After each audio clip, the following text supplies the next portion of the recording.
नमस्कार भैया बहनों। आज फिर मैं आपके लिए कक्षा 10 हिंदी विषय को लेकर एक नया अध्याय लेकर आया हूँ, जिसका शीर्षक है लखनवी अंदाज। जो हमारी हिंदी की पाठ्य पुस्तक में अध्याय 12 है। इसके जो रचनाकार हैं, लेखक हैं, वो यशपाल हैं, जिन्होंने लखनवी अंदाज रचना लिखी है। यशपाल जी का जन्म सन 1903 में पंजाब के फिरोजपुर छावनी में हुआ था। इन्होंने जो शिक्षा दीक्षा ग्रहण की, वो शिक्षा दीक्षा, इनकी जो प्रारंभिक शिक्षा वह कांगड़ा में हुई और इनकी शिक्षा जो बीए तक जो इन्होंने अध्ययन किया वो नेशनल कॉलेज लाहौर से किया, क्योंकि इनका जन्म 1903 में हो चुका था। और जब भारत और पाक का विभाजन नहीं हुआ था तो लाहौर जो पाकिस्तान में पड़ता है, वहाँ एक नेशनल कॉलेज है। उस नेशनल कॉलेज से इनकी बीए तक की पढ़ाई इन्होंने की। अब अगर हम बात करते हैं, ये क्रांतिकारी सेवाओं से जुड़े रहे, क्रांतिकारी धारा से जुड़ाव के कारण इनका परिचय भगत सिंह और सुखदेव से हुआ और उस क्रांतिकारी धारा से जुड़ने के कारण इनको अनेक बार जेल में भी डाला गया। इनकी जो शैली थी लिखने की, वो यथार्थवादी शैली थी, यानी कि जो घटनाक्रम है, जो सत्यता है, उसी को लिखना। उस यथार्थवादी शैली में ऐसा लगता है, इस प्रकार लिखते हैं ये कि वाकई में वास्तव में ये घटित हुआ है। इस प्रकार की शैली का लेखन इन्होंने किया है। इनकी मृत्यु सन 1976 में हो चुकी है। रचना, इनकी जो रचनाएं थी, ये जो रचनाएं लिखते थे वो आम आदमी के सरोकारों से जुड़ी हुई रचनाएं लिखते थे, जिनमें एक समाज का दूसरे समाज से विषम था, समाज का समाज के द्वारा दुर्व्यवहार किया जाना, राजनीतिक पाखंड, एक पार्टी का दूसरे पार्टी पे राजनीतिक पाखंड, भाई का बाप से पाखंड, राजनीति के माध्यम से रूढ़ियों की खिलाफत, रूढ़ियों के खिलाफ भी इन्होंने अनेक बार ये मुखर रहे। इनकी रचनाएं दी गई। इनके जो कहानी संग्रह थे उनमें ज्ञानदान, तर्क का तूफान, पिंजरे की उड़ान, बादुलिया, फूलों का कुर्ता, ये इनकी आदि अनेक कहानियां थी। अगर हम इनके उपन्यास की बात करें तो इनके उपन्यासों में झूठा सच, जो हमारे भारत विभाजन की त्रासदी को दिखाता है, भारत का जो विभाजन हुआ, उस विभाजन की दुखभरी कहानी को बताता है।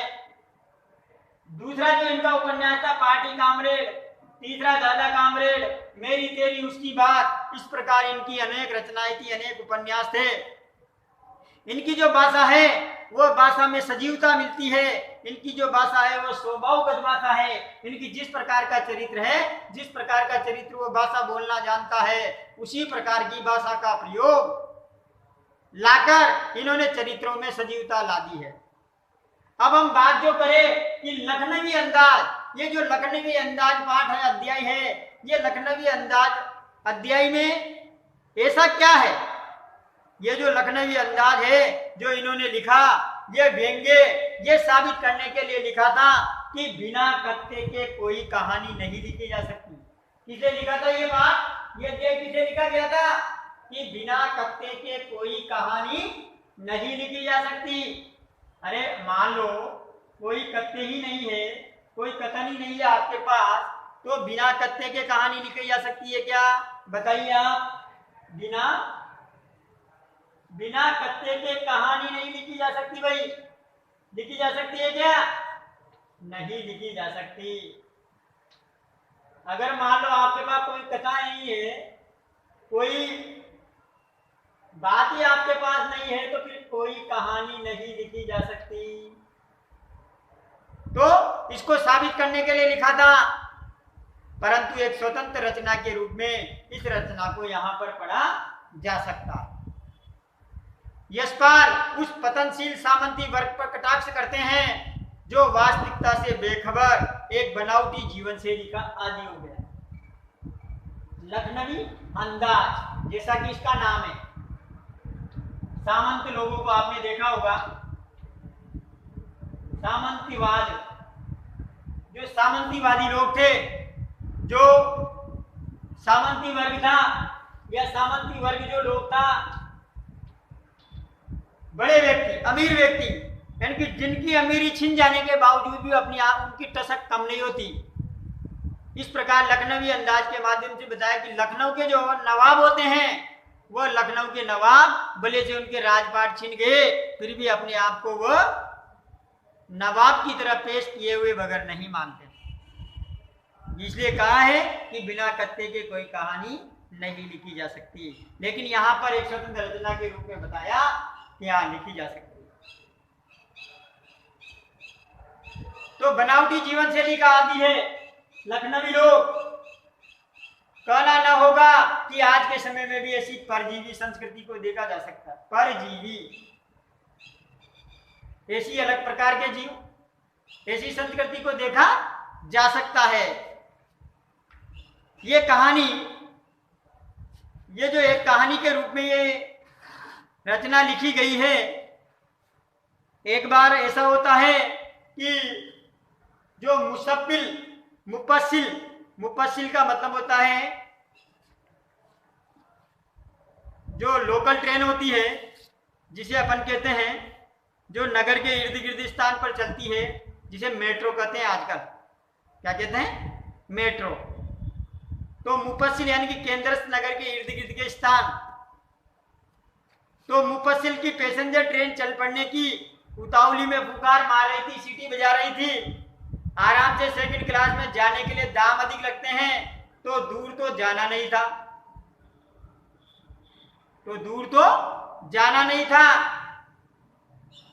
भीड़ से बचकर एकांत में एक नई कहानी के संबंध में सोच सकने और खिड़की से प्राकृतिक दृश्य देखने के लिए टिकट सेकंड क्लास का ही ले लिया। एक तो होता है भाई स्लीपर, जो आराम से सोते हुए जाते हैं, एक जनरल कोच या सेकंड क्लास का भी है, लेकिन सीटिंग व्यवस्था के लिए, तो एकांत में बैठ जाएं और आराम से लिख सकते हैं। गाड़ी छूट रही थी, सेकंड क्लास के छोटे डिब्बे को खाली समझकर जरा दौड़कर उसमें चढ़ गए। अनुमान के प्रतिकूल डिब्बा निर्जन नहीं था। अनुमान तो ये था कि उसमें कोई नहीं होगा, लेकिन उसके प्रतिकूल नजर आया। वहां पर वह डिब्बा बिल्कुल सुनसान तो नहीं था, खाली नहीं था। एक बर्थ पर लखनऊ की नवाबी नस्ल के एक सफेद पोश सज्जन बैठे हुए थे। सफेद पोश यानी कि बिल्कुल सुसज्जित कपड़ों में, सफेद कपड़ों में लखनऊ के नवाब बैठे हुए थे। भद्र व्यक्ति, सफेद पोश जिसे कहते हैं भद्र पुरुष, सज्जन पुरुष बैठे हुए थे। सामने दो और आलती पालती मारे बैठे हुए थे। सामने उनके दो ताजे चिकने खीरे तौलिए पर रखे हुए थे। खीरा ककड़ी जानते हो ना, वो खीरे रखे हुए थे। डिब्बे में हमारे सहसा कूद जाने से सज्जन की आंखों में एकांत चिंतन में विघ्न का असंतोष दिखाई दिया। सोचा हो सकता है कि ये भी कहानी के लिए सूझ की चिंता में या खीरे जैसी अपदार्थ वस्तु का शोक करते देखे जाने के संकोच में हो। क्या कह रहे हैं? खीरा बहुत ही कम लोग खाना पसंद करते हैं। वैसे तो खीरा बहुत अच्छी चीज है, लेकिन इसको और वस्तुओं की अपेक्षा, जैसे मान लो कोई संतरा हो सकता है, या मान लो कि जैसे कोई सेव हो सकता है, इनकी अपेक्षा खीरे को कम खाया जाता है। तो अपदार्थ खीरे जैसी अपदार्थ वस्तु का शौक बहुत सस्ती होती है खीरा, लेकिन देखा जाए तो अच्छा भी होता है, क्योंकि पानी की कमी दूर करता है। लेकिन यहाँ पर बताया गया है कि एक भद्र पुरुष जो इतने बड़े व्यक्ति हैं और क्या कर रहे हैं, खीरे पास में रखे हुए उनके सामने की बर्थ पर बैठकर आत्मसम्मान में मैंने भी आके चुरा ली, क्योंकि उन भाई साहब ने भी क्या किया, संगति दिखाने का, अपने पास बुलाने का कोई उत्साह नहीं दिखाया। तो मैं भी दूसरी बर्थ पे जाके बैठ गया और अपने आत्मसम्मान में, जब उन्होंने नहीं बुलाया तो मैं अपने आत्मसम्मान को क्यों खाऊं, कोई बिना बोले उनके पास क्यों जाऊं। तो मैंने भी अपनी आंखें चुरा ली, एक तरफ बैठ गए, उनसे नजरें नहीं मिलाई। खाली बैठे कल्पना करते रहने की पुरानी आदतें, खाली दिमाग शैतान का घर, तो पुरानी आदतें हमारी नवाब साहब की असुविधा और संकोच के कारण का अनुमान करने लगे कि भाई ये संकोच क्यों कर रहे हैं, इसका अनुमान लगाने लग गया मैं। नवाब साहब ने बिल्कुल अकेले यात्रा कर सकने के अनुमान में किफायत के विचार से सेकंड क्लास का टिकट खरीद लिया। किसका टिकट खरीद लिया भाई? सेकंड क्लास का। और अब गवारा न हो कि शहर का कोई सफेद पोष मजले दर्जे में सफर करता देखे, अकेले सफर का वक्त काटने के लिए खीरे खरीदे होंगे और अब किसी सफेद पोष के सामने खीरा कैसे खाए? बेचारे नवाब साहब है ना, तो नवाब साहब एक साधारण सी वस्तु को कैसे खाए? नहीं होता कोई तो खा लेते, नहीं होता कोई उनके सामने तो खा लेते, लेकिन अब कैसे खाए? वो तो नवाब है। तो यहां पर देखो बनावटी शैली, यहां पर क्या दिखाया जा रहा है? बनावटी शैली। नवाब है ना, दिखावा कर रहे हैं कि नहीं खा सकते। तो नवाब साहब कुछ देर हम कनकियों से नवाब की ओर देख रहे थे, तिरछी नजरों से। नवाब साहब कुछ देर गाड़ी की खिड़की से बाहर देखकर स्थिति पर गौर करते रहे कि कोई मुझे देख तो नहीं रहा। ओ नवाब साहब से ने सहसा में संबोधन किया कि आदाबर जनाब, खीरे का शौक फरमाइएगा। आदाबर जनाब, खीरे का शौक फरमाइएगा। ऐसे किया जाता है आदाबर, यानी कि किसी का अभिवादन करना। तो अभिवादन करके बुलाया। नवाब साहब का सहसा भाव परिवर्तन अच्छा नहीं लगा। अरे अचानक कैसे परिवर्तन आ गया भाई इनमें? ये तो नवाब थे ना, पहले तो मेरी तरफ देख ही नहीं रहे थे, अब कैसे अचानक इन्होंने मेरा अभिवादन किया? तो मैंने भाप लिया आप शराफत का गुमान बनाए रखने के लिए हमें भी मामूली लोगों की हरकत में लतेड़ लेना चाहते हैं। क्या करना चाहते हैं? मामूली लोगों की हरकत में लतेड़ लेना चाहते हैं। यानी कि जिस प्रकार मामूली लोग खीरा खाते हैं, उसी प्रकार की अब कोई नहीं होता तो भी खा लेते, लेकिन है नहीं तो कि भाई इसको शामिल कर लेते हैं ताकि हमें भी उसमें लतेड़ लेते, शामिल कर लेते।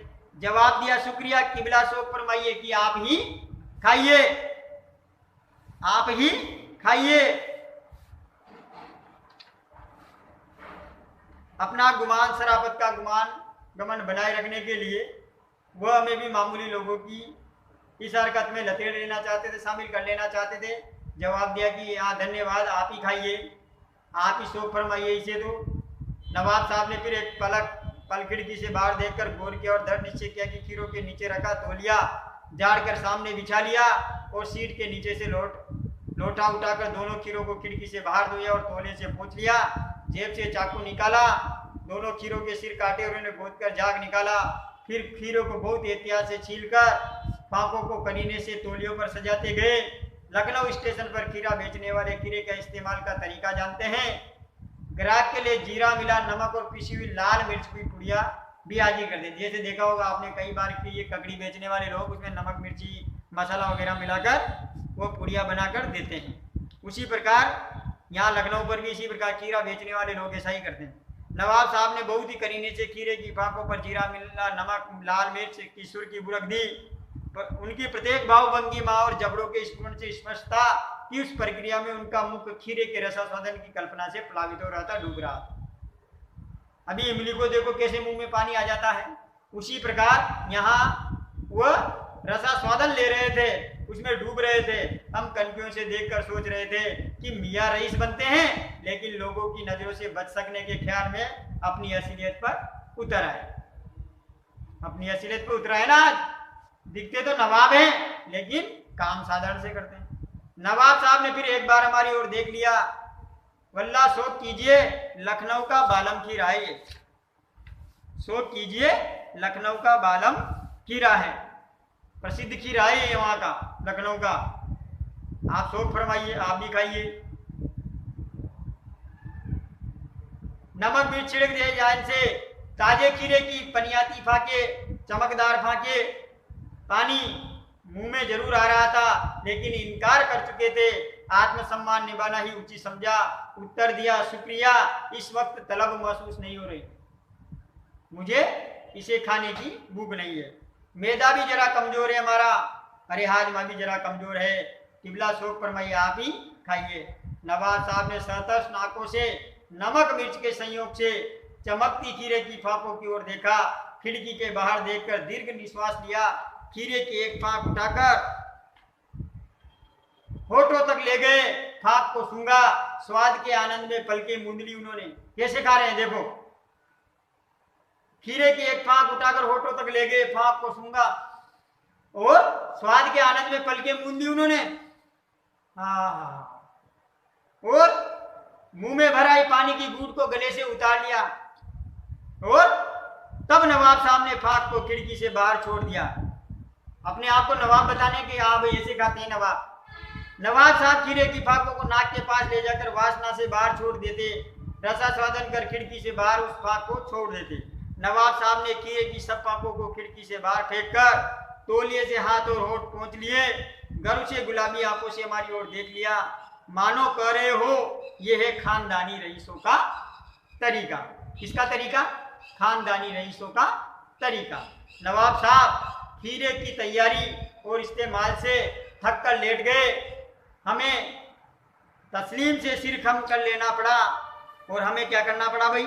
उनके सम्मान में, तस्लीम यानी सम्मान में, तस्लीम का अर्थ होता है सम्मान में।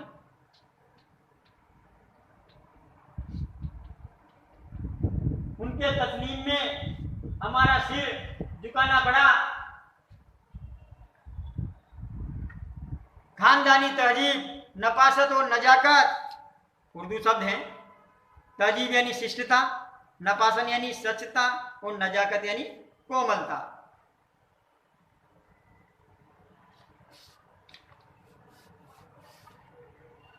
सिर कम करना यानी सिर झुकाना।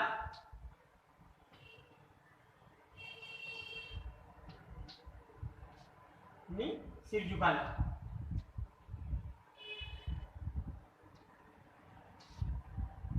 तहजीब यानी शिष्टता।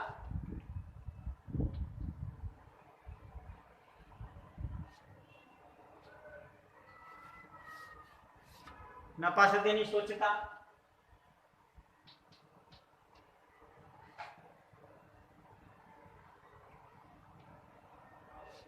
और एक होता है नजाकत। नजाकत यानी कोमलता।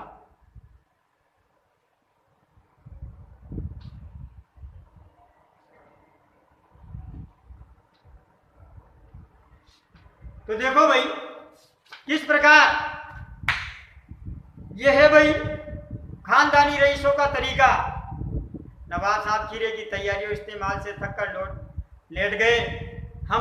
हमें तस्लीम में सिर कम कर लेना पड़ा, यानी उनके सम्मान में सिर झुकाना पड़ा। हाँ वाह, ऐसे ही खाते होंगे नवाब। हम गौर कर रहे थे इस्तेमाल करने के इस तरीके को। खीरे की सुगंध स्वाद की कल्पना से संतुष्ट होने का सूक्ष्म, नफीस यानी बहुत बढ़िया, बहुत अच्छा एब्स्ट्रैक्ट तरीका जरूर कहा जा सकता है।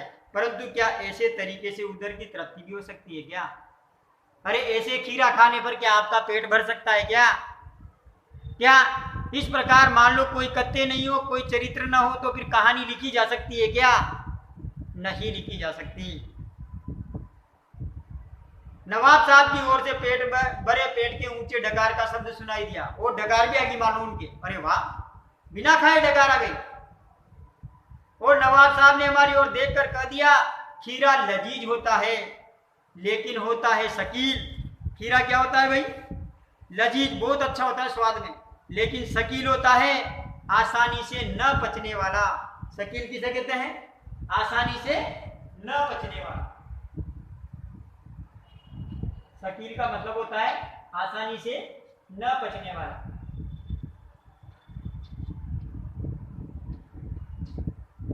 न पचने वाला।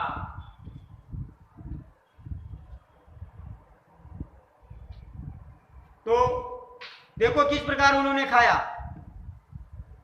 नामुराद मैदे पर बोझ भी डाल देता है ये। और हम क्या कह रहे थे उनसे कि ये नामुराद मैदे पर बोझ भी डाल देता है, हाजमे पर बोझ डाल देता है। ज्ञान चक्षु खुल गए, पहचाना यह है नई कहानी के लेखक। खीरे की सुगंध और स्वाद की कल्पना से पेट भर जाने का डकार आ सकता है, तो बिना विचार, घटना और पात्रों के लेखक की इच्छा मात्र से नई कहानी क्यों नहीं बन सकती? इस प्रकार के जो अगर नए नए लेखक होंगे तो फिर नई कहानी भी लिख सकते हैं, बिना कत्ते, बिना विचार, बिना चरित्र के। तो इस कहानी से आपको देखने को मिला होगा कि किस प्रकार सामंती वर्ग के लोग अपना गर्व, अपने घमंड में किस प्रकार चूर रहते हैं। और उन लखनवी नवाब के माध्यम से यहाँ पर यशपाल जी ने बताने का प्रयास किया कि किस प्रकार एक रईस व्यक्ति, सामंती वर्ग अपने सामंती प्रथा को बचाए रखने के लिए या फिर अपना अहम दिखाने के लिए, चाहे बल्कि उनकी सत्ता चली जाए, फिर भी वो अपनी अहमता को नहीं छोड़ते हैं। आशा है वीडियो पसंद आया होगा। धन्यवाद। आपको इसके प्रश्नोत्तर अगले वीडियो में मिलेंगे आपके व्हाट्सएप ग्रुप में। धन्यवाद।